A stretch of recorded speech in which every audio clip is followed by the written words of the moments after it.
Well, hello my friends, I hope you are doing well. I hope you're always doing well. I hope every time you come to these videos you know that my intent is to provide some value to you and make you smile in some way. So if I don't do that, I apologize. The Startup Grind is like this global partnership with Google for cities and countries all over the world for entrepreneurs, and different cities around the country hold what are called like their local startup grinds, and they have different speakers come in and talk, and it's just a good opportunity to network with other community people and more entrepreneurs and business owners, and just a really cool event overall. It just recently came back to my area in the Lehigh Valley, and I was super excited to be asked to be the fireside chat speaker for it, and it was a really cool opportunity to sit down and answer some questions people had and talk about my journey.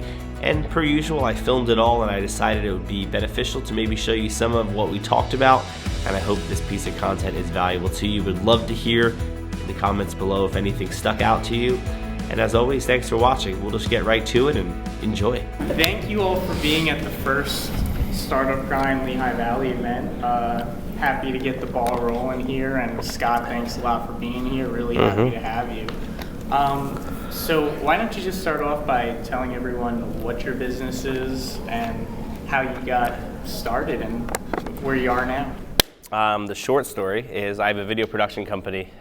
So I have a lot of different things that I do that all push to what I really do, which is the video production company. So you might have saw that YouTubers in there as well. I don't consider myself a YouTuber, but I do a lot of YouTube stuff to push people to what I actually do as a whole. But I started my video company in 2013, and then I went full-time into it in early 2017. And that's when I started doing the YouTube thing really, really hard, but just building a personal brand to build what I actually do from a video standpoint. So that's why that's recording. That's why anytime you see me anywhere, there's always a camera, and I always have mics attached to me because it always gives me content, which I'll talk about, which is so important, to use for whatever I want to use it for. And it's been huge for my business. So long story short is I used to play music full-time before I was into video production full-time, so I always carried around a camera with me all the time, filming stuff, editing stuff, because I wanted to put together videos for myself, just to kind of remember the trips that I went on. And then I started liking it more and more, and when I moved out to Arizona for 3 years, from 2010 to 13, came across a company that was doing some video stuff, and they were doing really well with it out there, and I was like, I can do that. That's not very hard what they're doing, because I understood camera stuff. So I was like, I'm gonna do that. And so I moved back to Pennsylvania about 3 months later after that, and started my business, and then worked 3 years building it up while I had a full-time job, and then went full-time in 2017, and then that's where I'm at today. What was that transition like? Take us through the process of, going from making the decision to say, okay, it's time to go full-time, and some of the things that happened through that. Yeah, I mean, it came down to, I either had the decision to be okay with the job I was at, which I loved. It had nothing to do with not liking the job as much as I looked at what do I want to do 10 years from now, 15 years, 20 years from now, and it wasn't what I was currently doing based on the time that I wanted to have for family, for traveling, for different things. I wanted flexibility in my schedule, and the only way to have total flexibility in your schedule is to make it. And so I decided the only option I had was to go full-time into my company, and so the only way that was going to be possible was for me to work as much as possible with every minute of free time I had outside of my full-time job. So for 3 years, it looked like I worked 9 to 5, and then I worked 6 to midnight every day. So 9 to 5 was my job. Then I came home, ate dinner, and did the video stuff. And I built and built and built as much as I could, realizing that it was short term, that I was going to be working 90, 100 hours a week. I was okay with it because I had goals to do something bigger than what I was doing. That's really what it comes down to. I feel like a lot of people are really close to being able to, or I should say even are able to go full time and do it, but it's a short-term sacrifice. Like, you have to be okay with realizing you can't decide to go full time and then start working hard when you get there. Like, it doesn't work that way. Like, you either have to realize I need to go full time, so I need to sacrifice something until I can make that happen, which to most people is time. And like, time is everyone's most valuable asset. Like, that's, at the end of the day, more people, if you gave someone an extra hour of time in a day, they'd take it before money half the time. But you don't get that. Like, we all have the same exact 24 hours, and I think a lot of people like to use the excuse of that they're really busy but they just spend a lot of time doing stuff that doesn't actually produce anything. Right. So they spend all weekend enjoying their time and relaxing, which is great. Like, there's nothing wrong with doing that, unless you're the person complaining about wanting to go full time and you're not doing anything to try to make that happen. Yeah. The only challenge to me when you start is that it's always going to feel like an impossible thing to a point, because you're going to feel like, I really, really want to do this. There's a lot of people that really want to do something. They have a passion for something, but they look at it as, I'd have to do this, and this to just barely be able to make the same amount of money. And right then they lost. Like, they lose because they right away have put all these obstacles that they can't achieve in their head, and then they're in trouble. Like, if you're not your own biggest supporter in the first place, you have no chance. If you want to go full time, like, make a plan for it. Don't get fired by your job or quit and then start to think, okay, how am I going to make this work? Because that's not going to, because then you're going to make all your decisions based on money because you're desperate for it. And when you make all your decisions based on financial short-term things, you lose big time in the long term. And that's kind of been my philosophy. You forget about the vision. Mm-hmm. And yeah, it seems like, for you, it wasn't, with that quote, it wasn't the money, but it was the time that you were looking for. Yep. So now it begs the question, what was that December to May, was it? Mm-hmm. What was that planning like?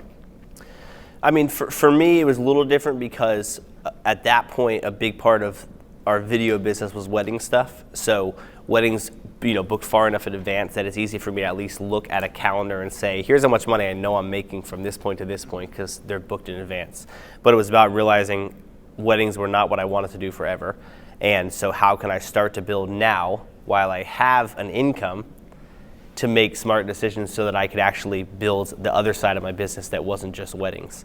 And that's why I liked that situation of having a full-time job and a salary, because I could make smart decisions over the course of 6 months rather than feeling like I have to take on every single thing possible because money is the most important issue. It doesn't matter how good your product is, if you don't get it in front of the right people or show up, you have no chance of selling it. And so I firmly believe that everybody should be creating as much content as they can around their business in any way so that people think of you when they think of what you're actually trying to sell. So to me, it's easy because I do video full time, that the video content that I can create, which is powerful because video content is so good, it's free for me to create. So I know that I have an advantage there, so I'm utilizing that in a big way. It's beneficial for companies to have as many videos as possible about what they do, but value-based videos over selling. I think it's easy to go into a business and just sell to people, and I think we all can agree that we hate being sold to. That's why we hate commercials. That's why we hate half the stuff we see. So when you can create videos, my entire YouTube channel is just about the education of literally documenting my what I do as an entrepreneur. No selling whatsoever. I don't offer a product. I don't offer any sort of thing that they can pay for.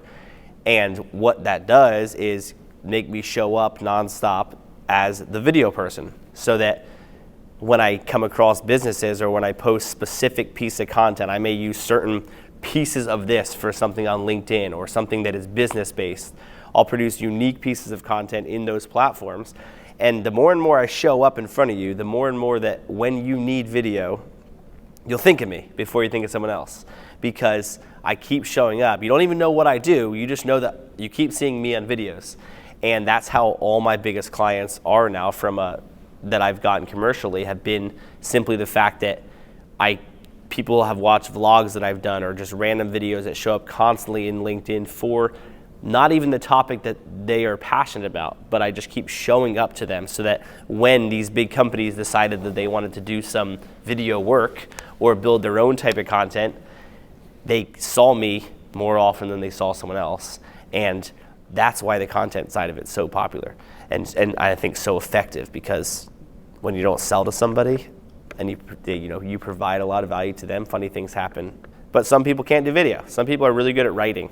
Then you should be writing a ton about what you do or about what makes you unique in a non-selling way. Write about random things. And it doesn't matter what it is. I think that if you're good on video, make videos. If you can't afford video, make them from your phone. Like if you can write. If you can, like, there's a million ways that you can do it. I'm really, really aware of like what I post on different platforms. So like I never post the same video on Instagram as I do on LinkedIn and vice versa. So everything that I post to a LinkedIn environment is going to be relatable to a LinkedIn business environment.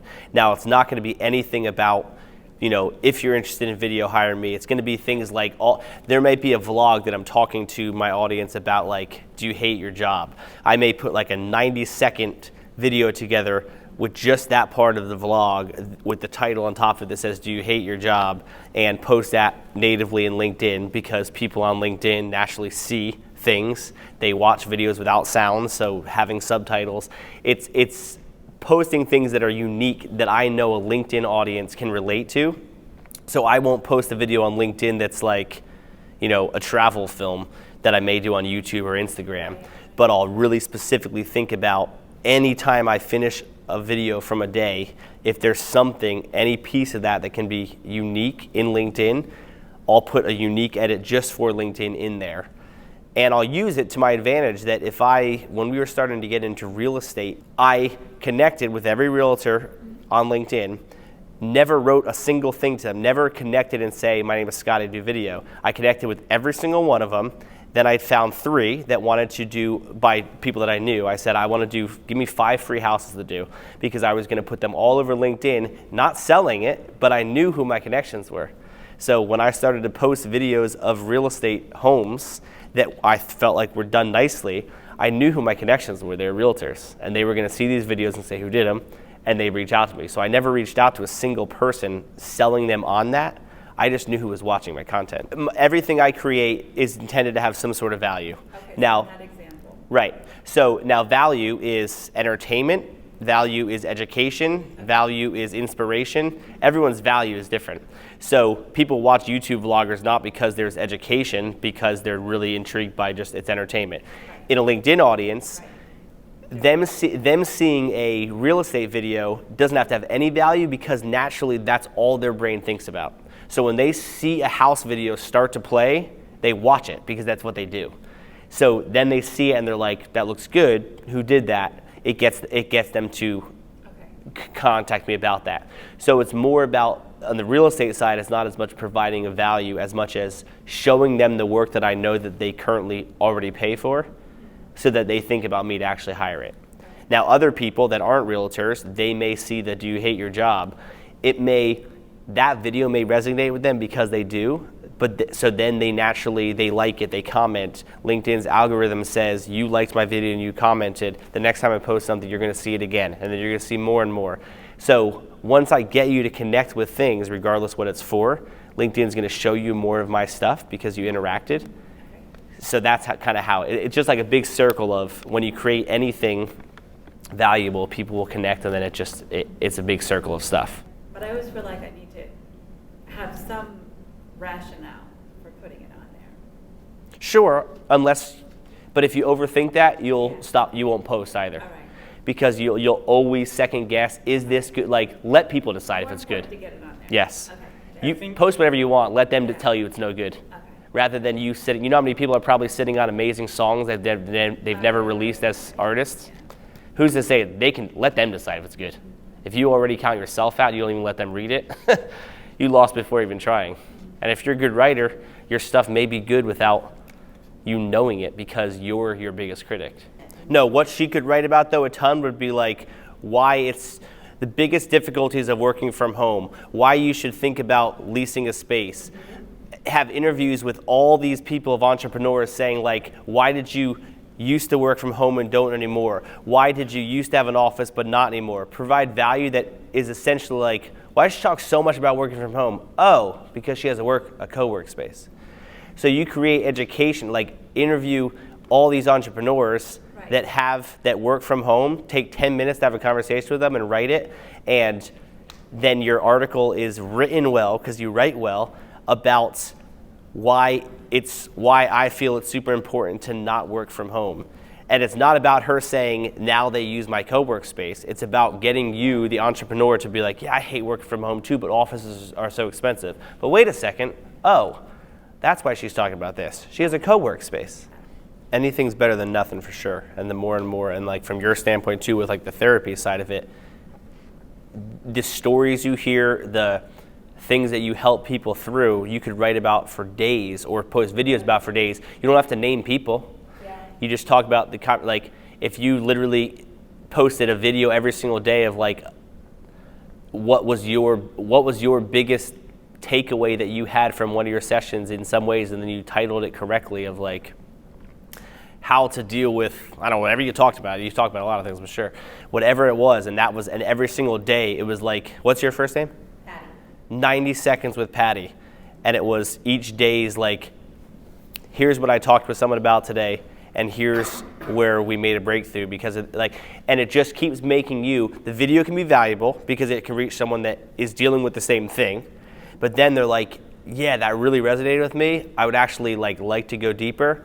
And they reach out to Patty, and then it just so happens, oh, Patty's a therapist, and I can pay her to do this in a deeper way.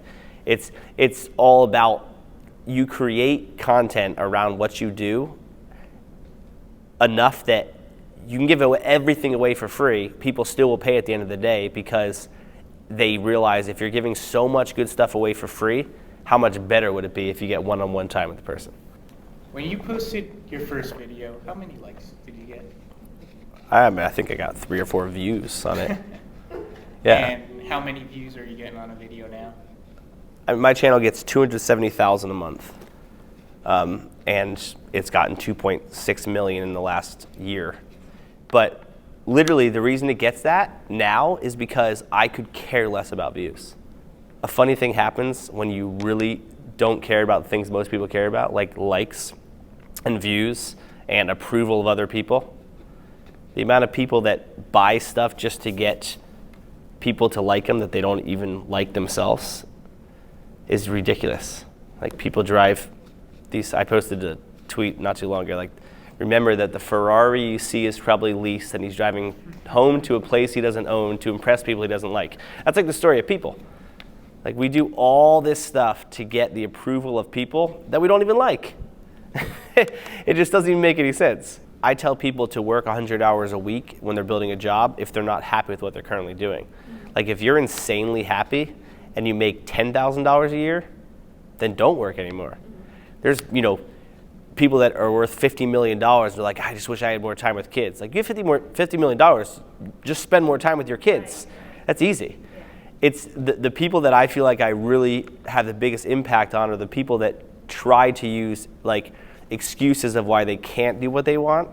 Like if you're super happy with what you're doing and your work-life balance is amazing and you make exactly the amount of money you need to survive and you're fine, like don't work a lot of hours. You know what I mean? Like too many people I think get confused that like when I preach certain things or certain people preach like hustle and work really hard to do this or do that, only if you're not happy. Like I work a lot now, not because I'm not happy, because I really enjoy doing it. But if I didn't enjoy doing it, I wouldn't work a lot. It's easy to get caught up with thinking of a certain dollar amount as opposed to a certain lifestyle. Mm-hmm. Like you said, you could be making $1 million, but living a life where you can't work on your hobbies or spend time with your family. So is it okay to take a pay cut for yourself and make $85,000, $90,000 a year, but have time to do all that other stuff? It's really, really is. Or way less. Don't be insanely fancy, and you can live on cheaper and be even more happy. People just get things backwards, and then people make great salaries, and then they live on that salary, so then they feel broke because they don't have enough money to live more, and then they're really mad because they can't just settle down and get a decent job because they can't afford to take the pay cut because they lived for $150. Like, just if you aren't fancy with your money or you're smart with money, you don't need to make a lot of money. At the end of the day, yeah, the cost of living goes up, but at the end of the day, if you don't have debt, which is the first thing I recommend for anyone going into business, like try to not have debt, because then you don't need to make as much money to survive. That's what I think is just, yeah. But yeah, you don't have to, going back to your question, you don't have to work a ton. If you're at a place where you don't need more clients, like that's awesome. Like, All right, well, Scott, thanks a lot for being here. We really thank you. appreciate it. I know I sure learned a lot, you know. There are times where you hear things and then all of a sudden it clicks, and a couple of things you said really clicked with me tonight. Awesome. So really appreciate you being here. Really appreciate everyone who was here today for the first Startup Grind event. Yeah, that's awesome. Look forward to more of these and hope to see you all back here. so thanks again for watching. Hopefully this was somewhat valuable to you. If you're new around here and you've never seen my channel, I would love for you to subscribe and hang out. This is all about just documenting my journey in video production and just as a small business owner in general. I'm looking to do big things in life, and so I love documenting the journey and bringing you along for it. So hit that subscribe button, that like button. I don't ask those things very often, but if you're new around here, I want you to hang out. So I'll talk to you real soon. Thanks.